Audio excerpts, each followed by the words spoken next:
Hello all, welcome to my channel. Please watch my previous videos so that you can get connection to this. In this video we'll be discussing about CBT, REBT and DBT techniques of psychotherapy.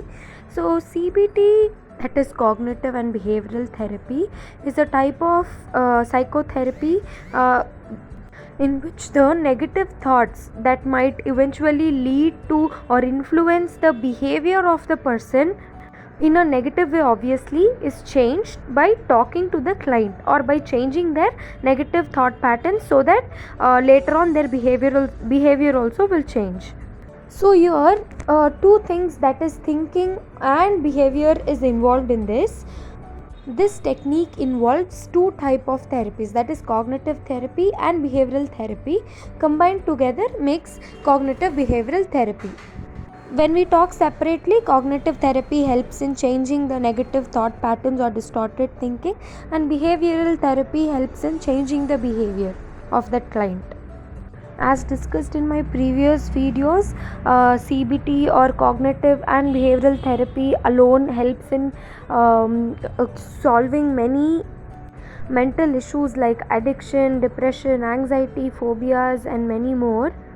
Here CBT is again an eclectic approach because there is two different therapies combined together and implemented on the client. So in this technique we can first identify the problem of the client, then implement or plan the treatment based on their problem and then implement it to them, and look for the change in their behavior by teaching them new skills, motivating them, changing their lifestyles, and all of that might help in this therapy. And next, let's see the second type of therapy, that is REBT, rational emotive behavioral therapy, in which Albert Ellis ABC model plays a very important role. I have discussed about that already in my previous video. Please do watch that video so that you can know about what ABC model was exactly about. See, negative things can happen in all of our lives, but that doesn't mean that we should lose all our motivation, interest towards it and just sit quietly.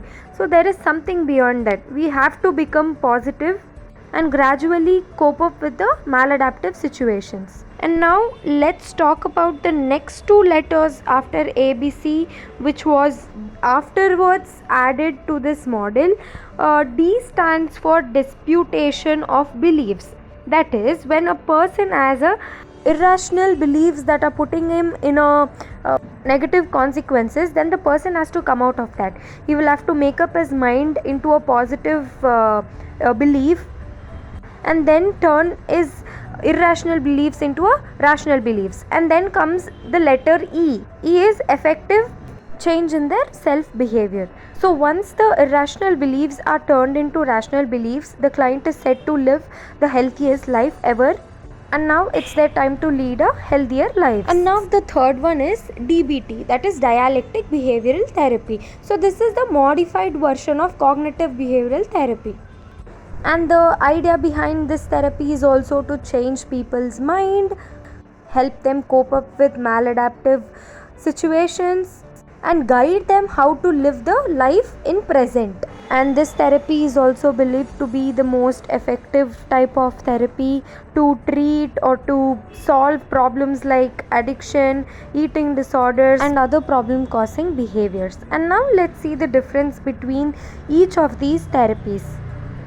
REBT depends on the secondary causes that is causing the problems, whereas CBT helps in understanding the primary cause or the surface cause, that is the source of the problem in the client.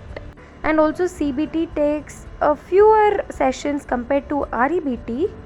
While REBT depends on evaluating the beliefs of the irrational beliefs of the client, CBT focuses on changing the client's negative behavior. And again, there are so many similarities and differences between each of the techniques in psychotherapy that we discussed today, but all are meant to be very effective and equally important in the field of psychology. This is all about the video. Please like, share, comment and subscribe to my channel.